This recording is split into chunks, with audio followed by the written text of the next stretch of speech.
Okay,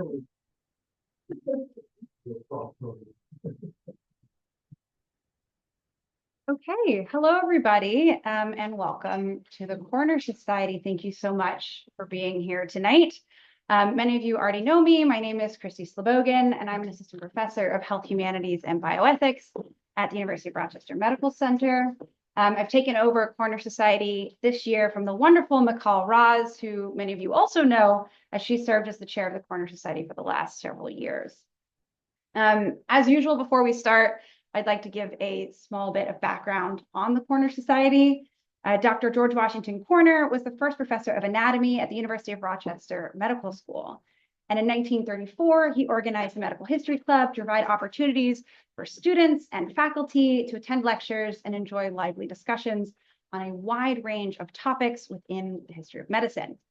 So today, the Corner Society continues this tradition of bringing stimulating speakers on diverse topics within the history of medicine to Rochester's physicians, students, scholars, and community members.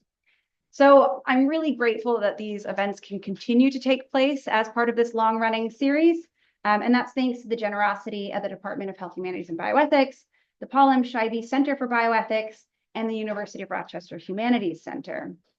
I must, of course, also thank all of the dues-paying members of the Corner Society and those who donate to the Society. If either of those things interest you at all, please do talk to me after the lecture or send me an email. I'd also like to specifically thank Corner Society stalwarts Bob Riley and Larry Guttmacher for their continued support of this group. And I would like to thank Sue Layton in there here at the Rochester Academy of Medicine for facilitating all of the logistics here at the Academy of Medicine. And for those of you who haven't been to one of these events before, I see a couple of new faces. They are always here at the Rochester Academy of Medicine on Wednesday evenings at 5:30 with a reception following afterwards. We're keeping to a schedule of 3 talks a semester. And though this is the final one for the spring, I do hope that I'll see you all at the Corner Society when it starts back up again in the autumn. So do keep an eye out for that schedule, which will release in the summer. And if you're not on the mailing list, also let me know and I can add you. And now, without any further ado, I'd like to introduce tonight's speaker. I am thrilled that tonight we have the brilliant Bryn McBride joining us. Bryn is a collegiate fellow with the University Honors Program at the University of Maryland, where she teaches classes on modern medical illustration through the lenses of art history, gender and sexuality studies, and medical history.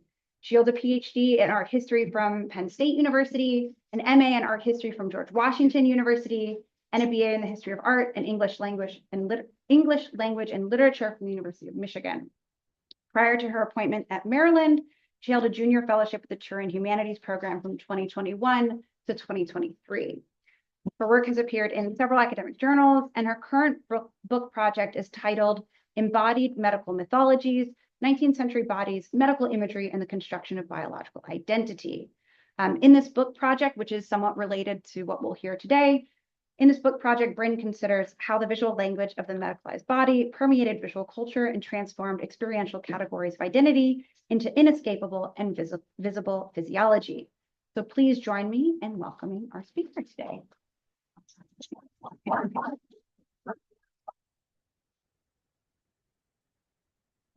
Hello. First, I'd like to say thank you to Christy and the Corner Society for having me, and to all of you for coming.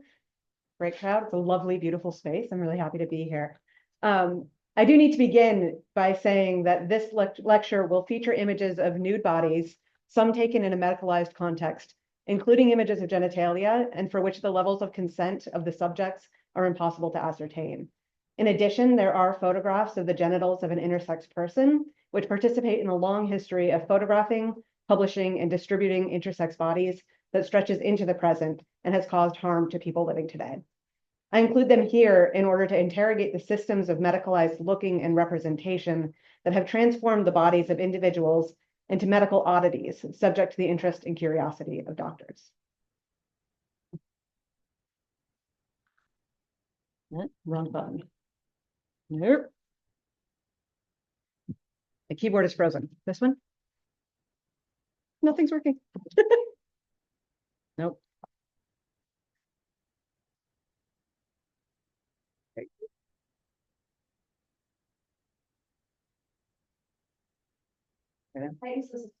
Right, there we go. Okay. Yes, all right, perfect. In 1869, a new medical journal appeared in Paris, the first dedicated to photographic images of medical conditions of all types. Previous journals had focused on specific subfields, particularly dermatology. The journal features photographs that have been printed on paper and tipped into the pages because its run predates the technology that allowed for direct printing of photographs in a printing press. Its editors, identified as A. de Montméja and J. Rungod, proudly asserted the new medium's superiority to all other illustrative forms, specifically due to its, quote, truth. It is somewhat surprising, then, for the 21st century reader to flip through the review's pages and discover that many of the photographs are far from what we have come to consider straight. The very first photograph published in the journal, an illustration of elephantiasis of the penis, shows evidence of heavy manipulation before printing. Not only has the post-treatment photograph been cut out and montaged in next to the pre-treatment image, but it appears that the background of the before image has been painted out, with the original background clearly visible at the top and bottom. Neither the photographer nor the journal's editors make any apology for this manipulation. The blacked out area could easily have been extended to the edge of the image, providing the illusion that at least the pre-treatment photograph had not been altered, or barring that, the image could have been cropped before publication for the same effect. But neither of these steps has been taken. The only acknowledgement of the intervention comes in the form of a note in the text, clarifying that both images are of the same subject, and the smaller image was taken shortly after surgical treatment. What the text does not say is that the photographs do not appear to be of the patient's body at all. Rather, the before image, at least, seems to picture a wax cast of the patient's body. I'm less certain of the after photograph, just because the difference in the angles of these two photographs might account for the difference in visible space between his thighs, but it might not. I have to go see the wax in person to figure that out.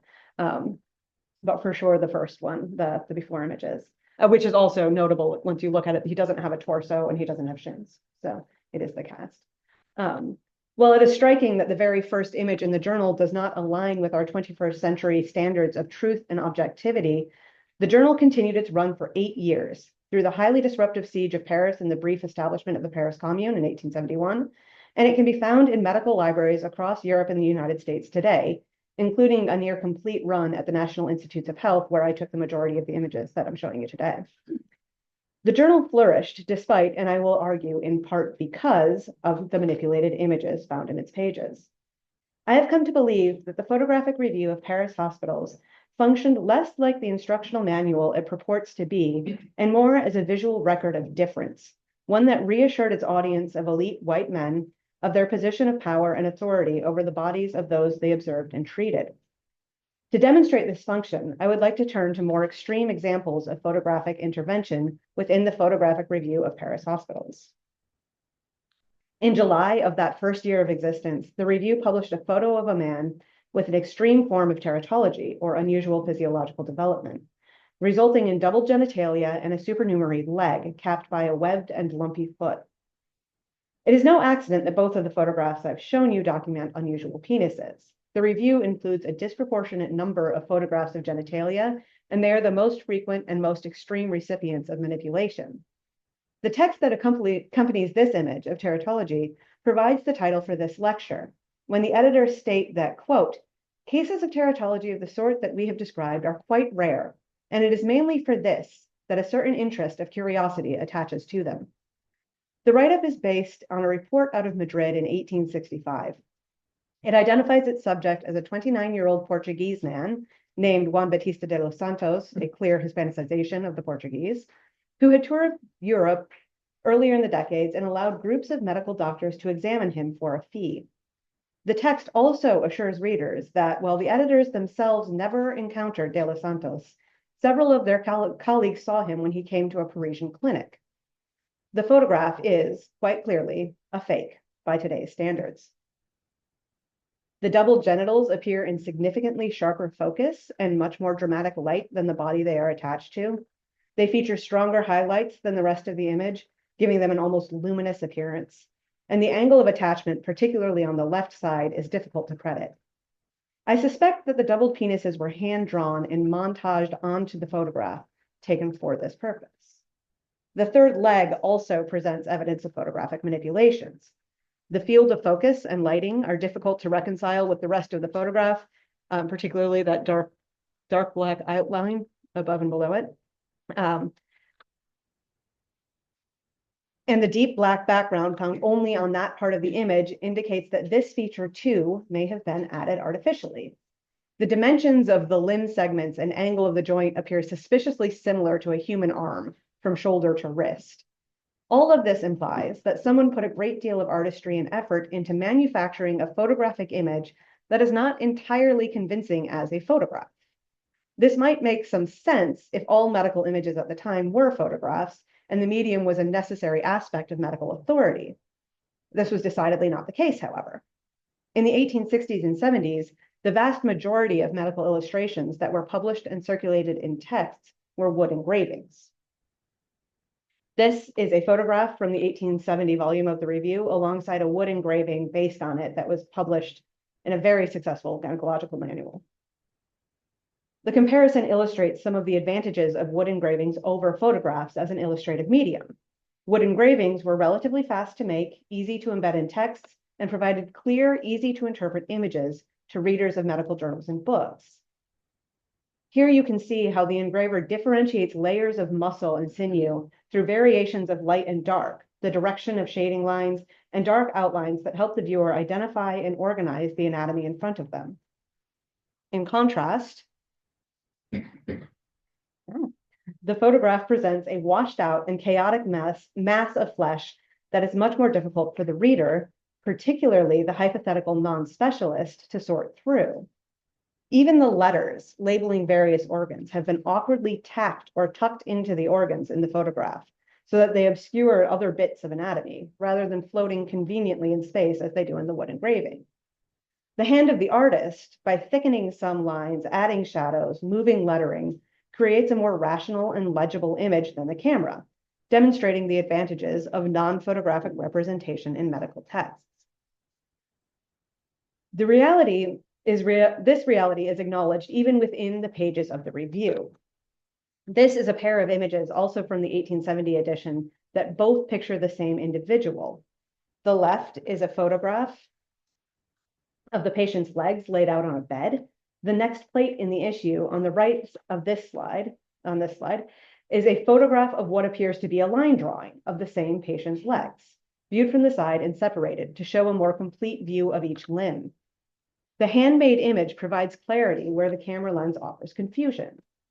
In some cases, the photographs published in the review are so difficult to parse that they become almost abstract, as in this photograph of a woman with shoulder arthropathy.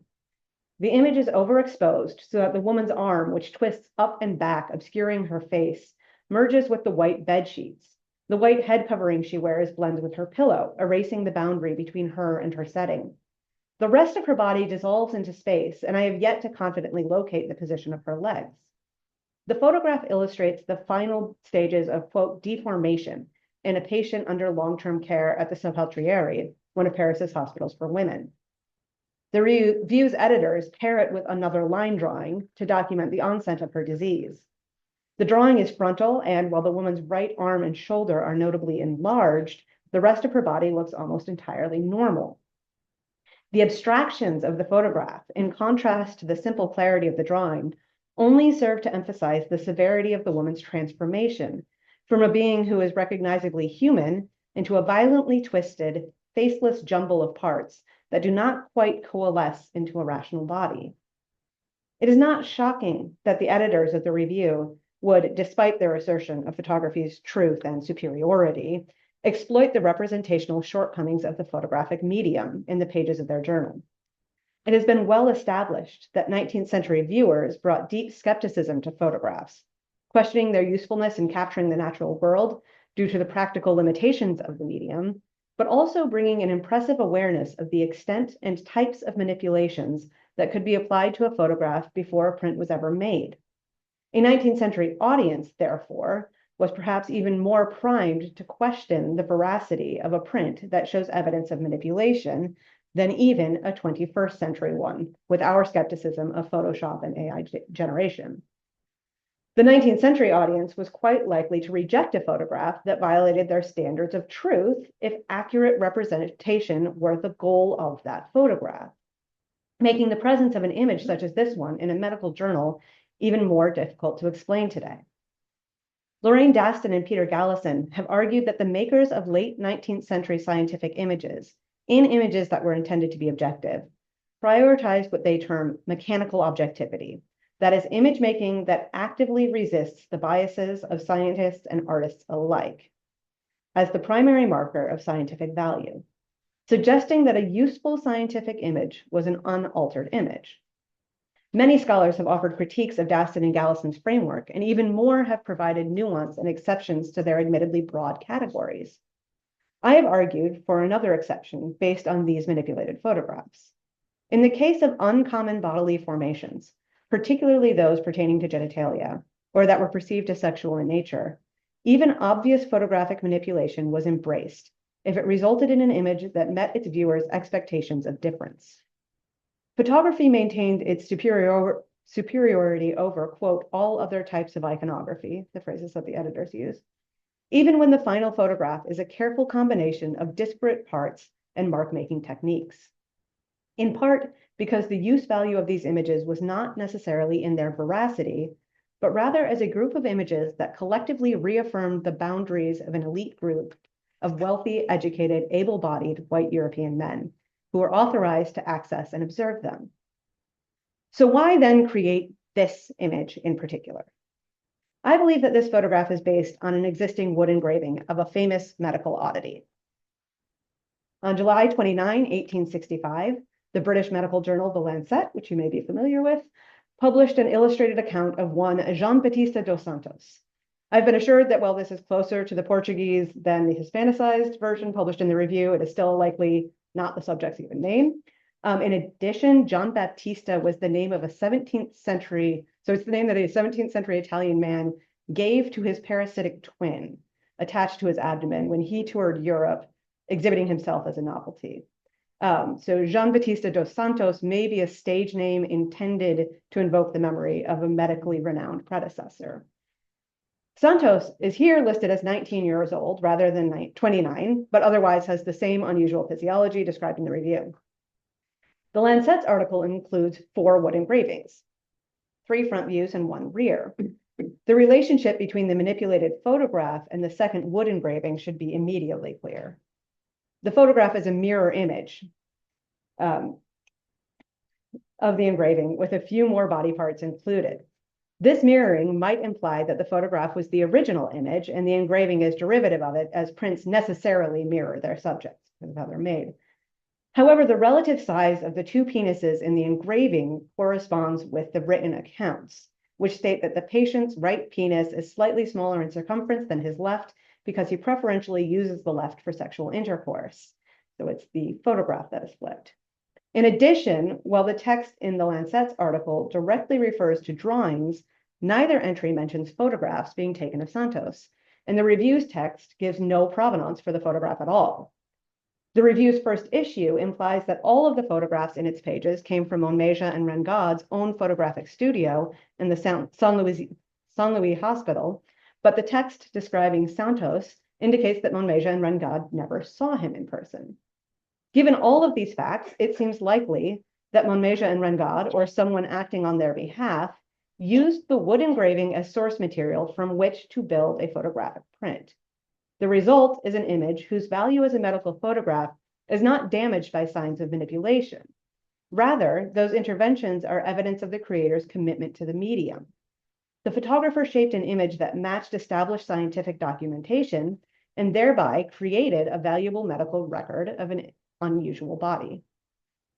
In at least one case, it seems that a manipulated photograph published in the review was created using visual evidence gleaned from 2 different, apparently straight photographs of the same subject.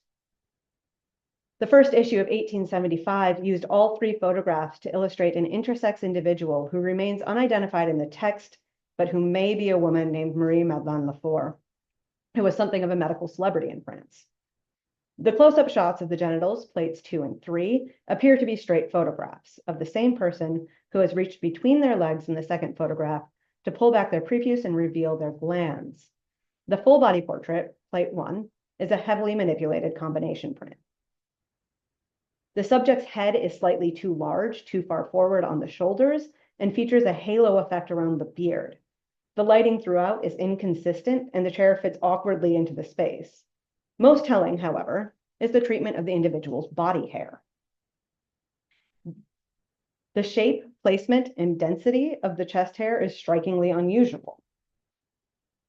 Close examination reveals that the individual strands of hair, particularly in the trail that leads down to the navel, look suspiciously like brush or pen marks.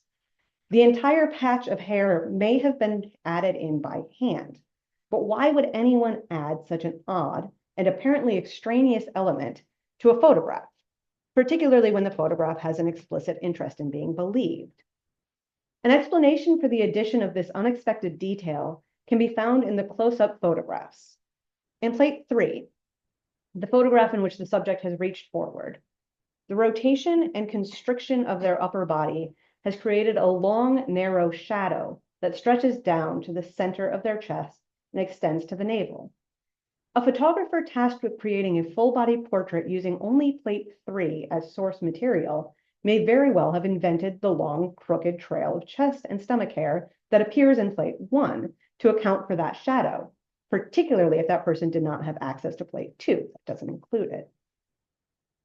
The full-body portrait has been crafted to match the established medical evidence and provides a more comprehensive, perhaps more satisfying view of the patient for the review's readers. Again, the photograph's manipulation brings it into alignment with the existing visual record while providing a more complete photographic view of its subject than the original visual representations. Interestingly, in this case, the manipulated photograph seems to have served as source material for a wood engraving that had been published almost 10 years earlier. The engraving shrinks the head and moves it back over the figure's shoulders and deals with the troublesome beard and chest hair by converting them into a single long beard that lays across the belly. The engravers have added wisps of chest hair to the top of the breasts instead. The wood engraving is identified as Lefort, so that's where that name comes from, and the physical descriptions that accompany her case make no mention of a centralized trail of body hair. The wood engraving smoothing over of photographic manipulations and its inclusion in multiple gynecological textbooks indicates that my analysis today may reach even beyond photographic representations, but that's beyond the scope of this talk. Perhaps to the 19th century viewer of photographs, the addition of hair, genitalia, or limbs through drawing and combination existed on a continuum with more benign interventions, such as hand coloring, cropping, and the montaging of separate views of the same subject that appear throughout the review's pages. All of these manipulations are practical ones, necessitated by the shortcomings of the medium. The photograph does not capture color. Its size and shape cannot be adjusted to make room for additional and informative views. It failed to capture a patch of hair that we know exists. No one thought to photograph both penises when the subject was present, and now he has gone. Where to most 21st century viewers, there is a clear distinction in the level of honesty of the actions taken in response to these problems, the 19th century medical community seems to have accepted all of them as part of the photographic process and valued the photograph as an object more than as objective. Another confounding factor in our 21st century attempts to grapple with images such as these is the rhetoric of dispassionate observation with which we have surrounded the medical profession. While professional detachment and the ability to examine and diagnose difference without judgment are staples of medical training today, the roots of, quote, scientific Western medicine lie in a culture with very different priorities and entrenched hierarchies of race and gender. 19th century medical texts are rife with moral judgment and cultural prejudice, often cited as contributing factors to disease that justify the doctor's superiority and authorize even extreme forms of treatment. Doctors show little acknowledgement of their patients' experience of medical care and rarely question their own right to access and manipulate those patients' bodies for any reason at all. In a remarkable passage from the 4th edition of Ambroise Tardieu's medical legal study of the attacks on morals, published in 1862, The professor of legal medicine at the Paris School of Medicine describes a set of pornographic photographs that were brought to him by a judicial magistrate for investigation. The images, he says, allowed the eye to, quote, penetrate so far that one wonders if the distance is maintained with the aid of some artificial process. Tardieu's task, which justified his involvement in the case, was to determine whether or not a foreign object had been inserted into the women's vaginas in the process of producing the photographs, which would constitute an additional violation of morality laws and allow for additional charges. Having never faced such a question and not wanting to do a shoddy job on his first attempt, Tardieu went to the Saint-Lazare, a hospital and prison for women, where a colleague, one Dr. Cotil, allowed him to attend the visits of, quote, a great number of women placed exactly in the position of the models who served the photographer. Tardieu ultimately concluded that the photographic views had been obtained using only the women's natural anatomy and tricks of posing, which he reveals to have been his suspicion all along. The incident is striking for its callous exploitation of the prisoner patients made to satisfy Tardieu's curiosity, but also for its conflation of the gynecological patient with the pornographic model. Tardieu's tacit assertion that the observation of a woman's genitalia in a clinical setting is a direct correlate to looking at a pornographic photograph reveals how heavily differentiations between the pornographic and the clinical rely on the perceived status of the viewer. As Mary Hunter has demonstrated, the general public viewed 19th century gynecologists and obstetricians, such as Tardieu and his colleague Dr. Cotil, with deep mistrust, based in large part on the assumption that they were insistently and humanly involved with their patients as people. They were men who showed an unnatural interest in so-called women's matters, pregnancy and childbirth, indicating a certain lack of masculine mind or intellect, which in turn signaled susceptibility to bodily appetites. In addition, they were required to interact with the genitals of women who were not their own wives and were, more importantly, other men's wives on a regular basis. They performed penetrative acts, particularly after their popularization of the bimanual exam and the vaginal speculum at the beginning of the century, and they looked carefully at both the vulva and the internal reproductive organs. This mistrust of obstetricians was reinforced from within the medical profession, as some doctors argued that the potential dangers of non-spousal touch, which could excite immoral interests and desires, far outweighed any diagnostic benefits for well-bred women. This caricature, and I picked an example with English text, demonstrates the tension well. The print is in the form of a dialogue. It's small, and the order of the text is a bit counterintuitive, so I'll read it aloud. It starts with the doctor speaking. How pretty you look this morning. You know, my dear madam, that I have made the diseases of your sex my particular study. I have invented a new instrument, which I call a speculum, by which I can at once see what is the matter with you. Therefore, if you will lie on that sofa, I will proceed to examine you. Lady, oh, what would my husband say to this, dear doctor? Doctor, say? Why, what can he say? Am I not a professional man? Have I not lectured at the hospitals and written a book on this branch of my profession? You know the old French proverb, ce n'est que le premier pas qui coûte, which means it's only the first step that costs. Only let me have one examination, and you will not think anything more about it. Lady, well, I suppose I must submit, though I must say it looks indelicate, but don't say anything to my husband about it. According to Mr. Morrison's system of medicine, I understand that such examinations are strongly condemned as quite unnecessary, inasmuch as every person should be his own physician. And this is an implicit ad for Mr. Morrison's system of medicine. The caricaturist has included a diploma in the doctor's pocket, as well as a book on obstetrics and a speculum on the side table. The speculum appears to be a bladed variety that we rarely see today. It's not nice, but was quite popular in the 19th century and is remarkably phallic in its closed state. If the text left any ambiguity as to the doctor's true intentions, his hand caresses his patient's veil and his foot brushes up against and perhaps under her skirt. Gynecologists were far from the only medical practitioners to come under attack. The lithograph is only one panel in a series of 4 that targets the family doctor, the mesmerist, and the obscene doctor, who writes and sells medical manuals and popular texts for profit.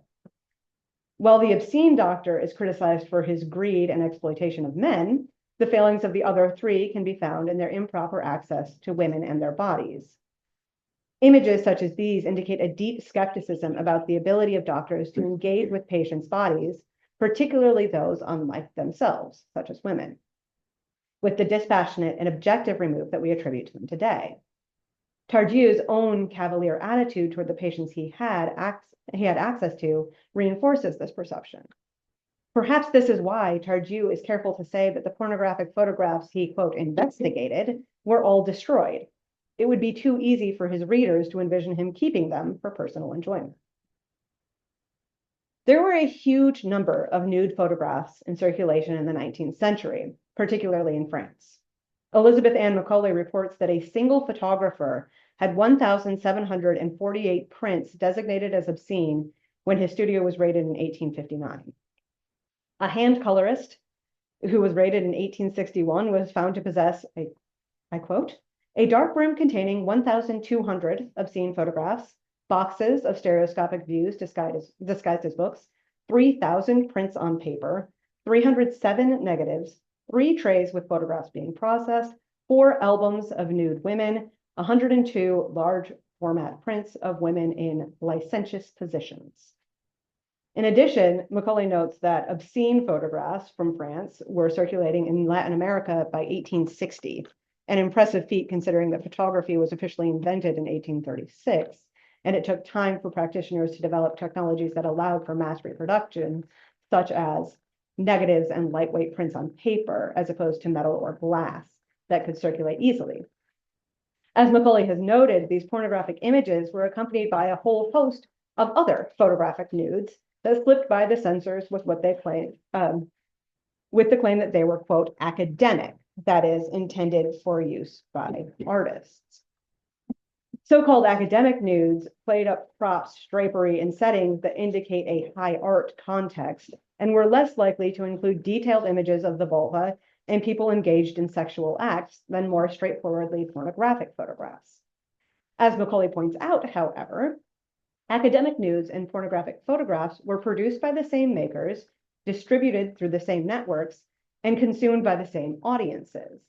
In the early 1850s, a series of controversies involving Parisian street vendors selling academic nudes to the general public caused adjustments to censorship laws and revealed that whatever value such photographs served for working artists, at least part of their function was the display and conception of attractive, nude, mostly female bodies.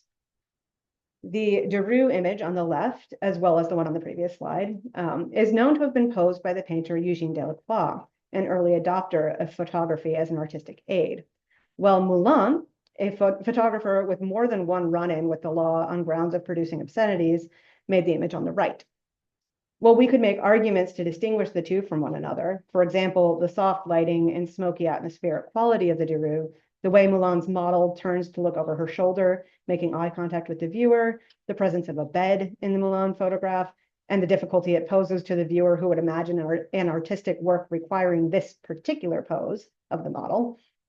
All of these boil down to our sense as 21st century viewers that one is art and the other is erotica, smut, or porn, depending how serious and respectable we want to appear ourselves in that moment.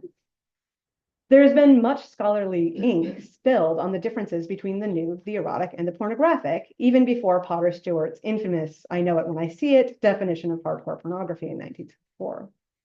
Well, perhaps we can all agree that photographs featuring a man and a woman touching one another's genitals in any way would constitute the pornographic. What are we to make of an image such as this? Both women are nude, their bodies come into contact. The woman on the right smiles at the camera and touches her face. But how different is that really from this, the Deroux photograph posed by Delacroix, featuring 2 nude models? Both use small bits of drapery to cover genitals. Both feature one figure looking into the camera while the other does not. Both imply bodily contact between the models as hands and feet visually overlap with their partner's genitals. The known context of the Deroux insulates it from our judgment, but the content of the image puts it in close continuum with some of the more titillating nudes being produced at the same time. Or take these two images. Both were classified as pornographic by Parisian censors in the 19th century. They each feature a solitary nude woman, neither of whom engages in an explicitly sexual or even particularly suggestive action. They have patterned backdrops and bits of drapery that might be nods toward aesthetic interests, but those were not enough to save them from the censors.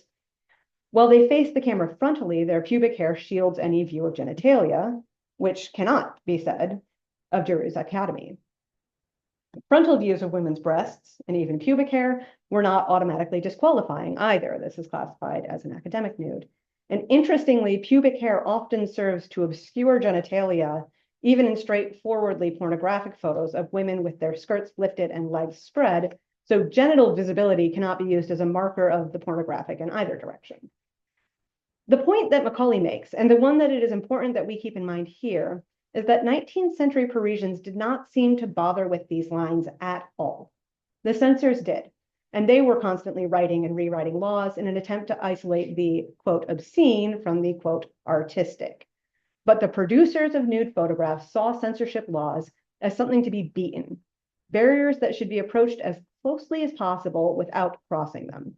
And the general public fully supported them in their efforts. In fact, most distributors sold legal academic studies cleared by the censors alongside illicit erotic nudes officially designated as obscene. They were just careful to advertise only their legal wares. To the Parisian consumer then, all photographs of nude bodies were somewhere on the sliding scale of erotic charge, and the only time a specific image's precise location on that scale became important was when law enforcement and the courts got involved. This, then, is the context that the Photographic Review of Paris Hospitals entered into when it debuted in 1869. A milieu in which doctors were willing and able to control the bodies and actions of many of their patients, particularly those in public hospitals who would have been poorer and less socially and politically powerful in general, where they were perceived as sexually interested in their patients, in which photographs of nude bodies were plentiful and variably coded as erotic, and in which medicalized looking and pornographic looking were expressly linked by doctors themselves. Given this context, I would like to revisit the potential purposes of the Photographic Review and the images in it. Daston and Gallison would assert that the photograph on the left should be read as evidence of its maker's commitment to mechanical objectivity, to the unmanipulated image, regardless of how informative it is visually. The image on the right, however, illustrates an opposing principle, that the manipulated photograph held value as a scientific document in its own right, as an illustration imbued with the indexical value of the photograph, even when it has been intensely and visibly altered. Taken as a whole, then, the photographs in the review's pages are neither monuments to the unassailable commitment to unbiased recording of the medical community, nor are they carefully edited to overcome the shortcomings of the photographic medium. Rather, they are a collection of images to be looked at in a medium that was still relatively novel and packaged to be presented to an exclusive group of elite men. In this way, they have much in common with the albums of erotica collected by wealthy Parisian men in the 19th century. Recall the 4 albums of photographs of nude women and the boxes of stereographs disguised as books described by Macaulay. We know from written accounts that these collections were not exclusively intended for individual enjoyment. Rather, groups of men would gather together to peruse them, and prolific collectors would show off their holdings with pride when a gathering of the correct type occurred. The erotic album, with its varied forms and levels of display, demonstrated the creator's status as a collector and reinforced social bonds with the men of his social circle. The Photographic Review may have served a similar, though more text-heavy, purpose. Like academic nudes, medical photographs that included genitalia needed to be cleared by government censors, and it was not uncommon for such images to be qualified for distribution exclusively to doctors and medical students. The pages of the Photographic Review were an exclusive space for a particular subset of educated men populated by bodies in various states of exposure and undress. And here you will see that starting with the 5th volume, the review added Medico to its official title, thus Medical Photographic Review. This loose relationship with formal names is one of the many foibles of historical research, but it also indicates the importance of a specific form of medicalized looking and a specific audience of the medically minded, not only for the journal's claim to respectability, but for its function to its readers. In this photograph, we see the body of a fairly young woman with hives, nude except for stockings, which have been rolled down to her knees, standing with her arms straight at her sides and hands placed against her thighs, with her head cropped out by the edge of the photograph. Bright spots, presumably the hives in question, mark her thighs, forearms, and belly. On her legs, they cluster away from her hands, and on her midsection, they curve neatly around her belly button, their shape mirrored by a line of writing that curves across her stomach under her breasts. It labels her body with the condition she illustrates and the justification for her inclusion in this volume, at the same time claiming her as a medical specimen for the use of medical observers. Though I'm not certain, the light spots may have been created through careful dodging during the photograph's development, perhaps in place of skin markings that did not show up in the straight print. The spots' insistent frontality, the way that they avoid overlap with other body parts and with the curved edges of the woman's body, place them conveniently for a photographic developer picking places to lighten artificially. The absence of spots in more visually complicated regions would also seem surprising for a natural distribution of hives. The writing, which follows the contours of the woman's stomach, appears to have been done directly on her body. If the light spots were added during photographic development, the image documents not the disease, but the body's status as diseased, as patient. The photographic review of Paris hospitals does not necessarily provide visual records of medical conditions that could be followed by doctors and medical students to diagnose, let alone treat, other patients that they might encounter. Rather, the photographs act as an exhibition of medical difference, cataloging the ways that a body can be unlike that of the medical viewer. In this, the journal is not very different from the freak shows and popular anatomical museums that were popular at the time, offering a chance for crowds to come and gape at unusual bodies, some real, some not, and to openly ogle as a group. Michael Sappel has argued that part of the pleasure of these popular attractions came from their function of solidifying the boundaries between the in-group, the lookers, and the out-group, the looked at. This is a partial explanation for the inclusion of non-white people and religious minorities, such as Mormons, alongside conjoined twins and bearded ladies. These are both images taken from the catalog for Dr. Besquet's Free Museum of Anatomy in Chicago. The Extra Mormon Cabinet featured wax models of Brigham Young and his wives, alongside those of executed murderers and one Neanderthal man. The view of the Obstetrical Monstrosity Department includes images of a pair of conjoined twins and a man who seems to combine features associated, he's in the upper right, her right side, combined features associated with various indigenous American, Oceanic, and African peoples. The type of difference did not matter so much as the fact of difference.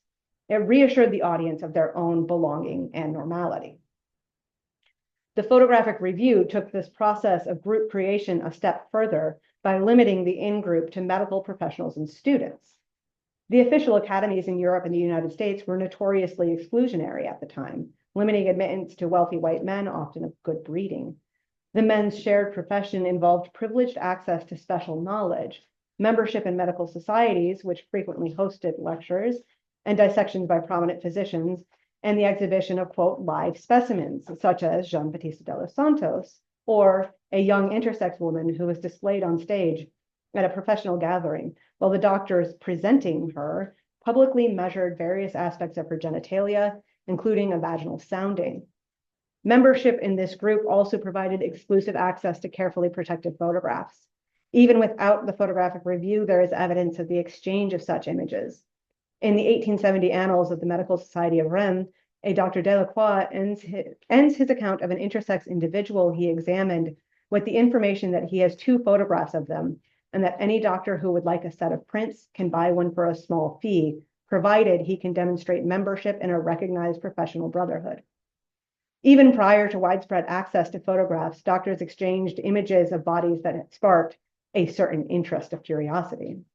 Accounts of Marie-Madeleine Lefort the intersex woman who may or may not be the subject of a fake portrait photograph, include the revelation that doctors were trading a drawing of her made in 1815 amongst themselves for decades. The photographic medium, however, seems to bear particular resonance in the pages of the photographic review. The photograph's novelty, combined with its assertion, whether true or not, that it is always connected to a three-dimensional body that light bounced off of, gave it a tactile immediacy that could not be replicated in materials with more direct mediation through an artist's hand. This, combined with the photograph's persistent association with erotica and sexual consumption, made the photograph the ideal vessel for a form of collective observation that affirmed the viewers as knowledgeable, in control, and superior. The inclusion of conditions that were less extreme and even temporary, such as hives, alongside those that were permanent and impossible to disguise, further affirmed the reach of the doctors in group. Anyone who is diagnosable could be relegated to the outside, meaning almost anyone at any time could be expelled from the group of knowers and viewers. Repeated viewing was the best way to reaffirm belonging. Each glance solidifies the boundary a little more and places the viewer on this side of it. In this light, the manipulated photographs reveal a new benefit. No viewer is at risk of seeing themselves in an obvious fake.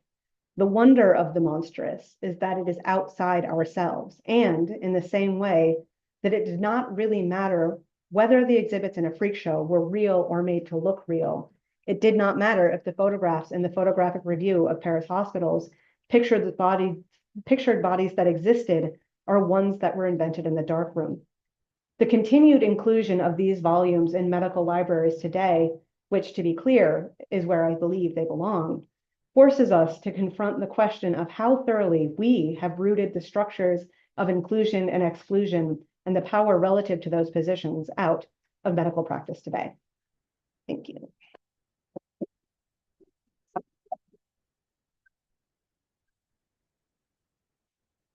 Hey, thank you so much. That was really phenomenal. I've heard bits of that before. It was great to see it all put together. I think that was a really phenomenal talk. I'm happy to open it up for questions, and I'm using the mic around for questions as we have some folks on Zoom.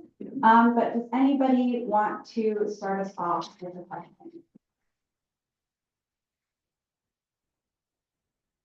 Do you have any way of knowing who the recipients were of the journal? I'm working on that.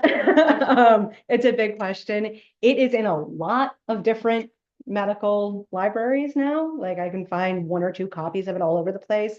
I do have one review of it that was done by the British journal Nature. So it's going to scientists and doctors.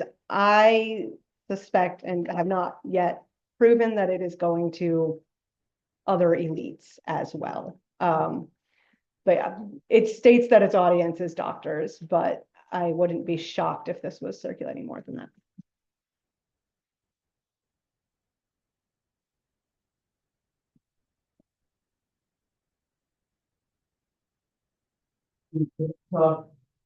Along the lines of Larry's question, are there any data letters, people complaining about these journals and arguing anything, big questioning it's permissible? Yeah, yeah. Is there anybody saying like these aren't great? All of the evidence I have found has been in support of it. I haven't found anybody. I mean, that's not to say there wasn't anyone. It's a matter of what survives and what I've been able to find so far. I haven't seen any objections to it. I haven't seen any discussions in any of the big medical society journals where people are saying this is bad. It's also the journal itself. Let me pull up might be way back at the beginning. Do I have that? The very first, like if you look at the cover of any of them, you will see that it is supported and funded by the French government as well. So it has, right, and it does throughout its, yeah, there you can see it. The Administration of Public Assistance is the backing force behind it. So it has official backing. And no, I haven't seen any objections to it, which isn't to say that nobody disliked it, but.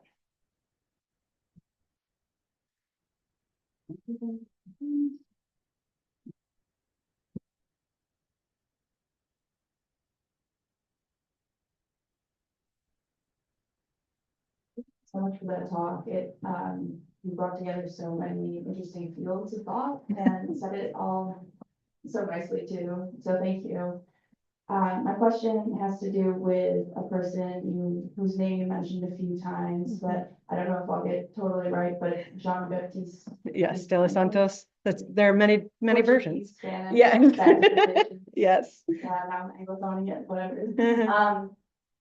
My question is, who tells in the record her story? Like, did she leave journals or was it? So Jean-Baptiste, no, so the only records I have of him is, are these medical accounts, right? He shows up in different cities, different medical societies are documenting him.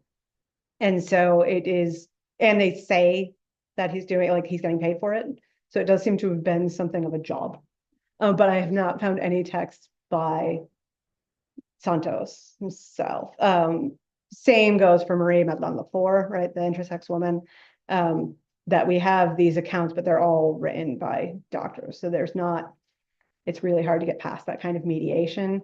The one comment that I do have is Lafour in an interview at the end of her life. It says, with great pride, she asserts that she has always been a woman, which is why I feel confident using she, her pronouns for her. And the doctors are pretty upset by that because they really wanted to correct her to be less masculine. But yeah, that's like the one place that I've got the voice of a patient coming through with any constraint. Yeah. Finding the patient. Right. You just have to. Yeah. Yeah, I second the previous speaker who said the talk was fascinating, and I immediately went to Sarah Bartman, the woman Yes. from the Hottentot tribe, that was, literally put in a glass jar after she died. Yeah. So I have two questions for you. Well, the first is kind of a comment. When you showed the cartoon Yes. with the speculum Uh-huh. on the couch, Yeah. I think from my 21st century vantage point, it's very easy for me to kind of scoff at that feminine mistrust of Yeah.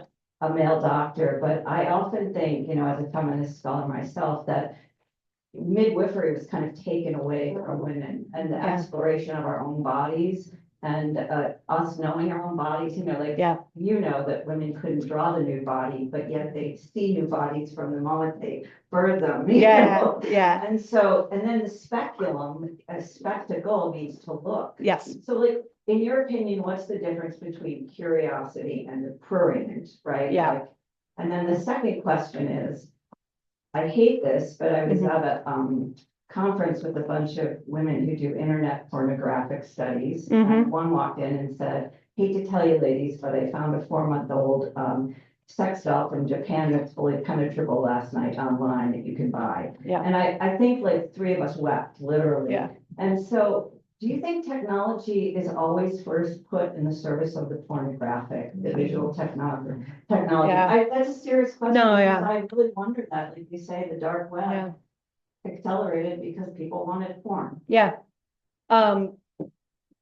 It seems that way. All right, to answer the second question first. Yeah. Yeah, it does seem that, right? So like, I don't know how familiar this room is with stereographs. Stereographs are a 3D way of seeing photographs, and the vast majority of stereographs were pornographic. They're not the ones you will find in most collections because they're not the ones we keep around, but it was just true. So it does seem there seems to be something that happens with visual technology, right? And I think like the first 3D movie ever made was pornography as well. Really? Yeah. Like it's just what we do with it. And right, like pornography is not always harmful. So it's not always bad. But the way that it is packaged and the way that it is sold, particularly in like our forms of patriarchal capitalism, right? It becomes damaging really, really fast. So yeah, yes. I think my answer is yes. It goes that way really, really fast, regardless. I mean, like same thing happened with AI generation, right? Yeah. As soon as AI art existed, AI porn existed. So yeah, I don't know what that's about. I would like an answer to it. I don't have one. And then for your first question about the differences between curiosity and the prurient. That's a really hard question. It's one I think a lot about. So I have, the book has a whole chapter on the development of the speculum and like the idea of vision as a diagnostic tool, and specifically viewing women's genitals as a way of assessing sexual availability, and sexual viability. And I think, right, curiosity is natural, that we all have, and we're particularly interested in things that are not like us and not like the bodies we see every day.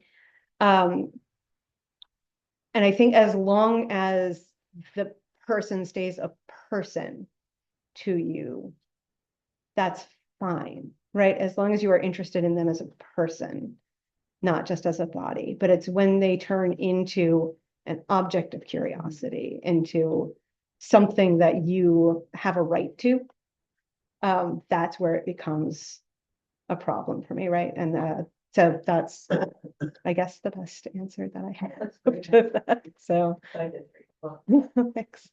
Have time for maybe one more question, and then we will have time to ask a few many questions in the reception afterwards, so you can all nod for after. Well, these photography actually extended a century later because I went to Vassar and I was a freshman in 1969, at which point they took posture pictures. And we were supposed to be proper young women and we all bought into it very. Yeah. And I actually do believe I have a better posture. But there could have been a nefarious part of that. Yeah. What I discovered about 20 years later was that Smith had those same taken, but they were taken in the nude. We were on underwear. Okay. And so, reflecting historically, Yeah. again, there's that question of the use of it, or, I would suspect on a naivete, we were just at the cusp of the feminine movement. Yeah. And I don't believe anyone complained about that as much as having to be tested for swimming. So I look back and that ambiguity of use of photography, I still think is something that exists today. Yeah. And I don't know that we can overcome it, right? And I don't even know that that's a goal, right? Like for me, what I've come down to is like, we just have to acknowledge that there is not a sharp division between these. Like there is nothing we're going to come up with that says these are fine and these are problematic, because it's about your relationship to it, right? And so like a photograph of a naked child in the tub who is your child, right? Like brings up all of those memories and associations of their childhood, right? And them like playing in the tub, and that same photograph in another person's hands can be something very, very different. And so like, I think that we have to accept like our discomfort with not being able to define it in some ways. And yeah, like there's something really gross about all of those photographs of young women, and like, if only for the fact that it's like holding them to some standard, right, of like measuring, but there's probably people who treat them very innocently. So yeah. I think that note of ambiguity is a really excellent one to end on, actually. So yeah, do the presentation.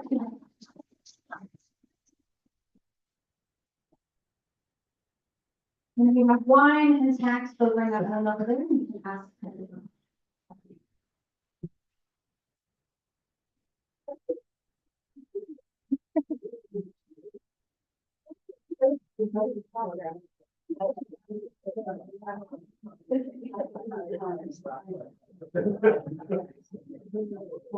I really like it. I need to talk it to. I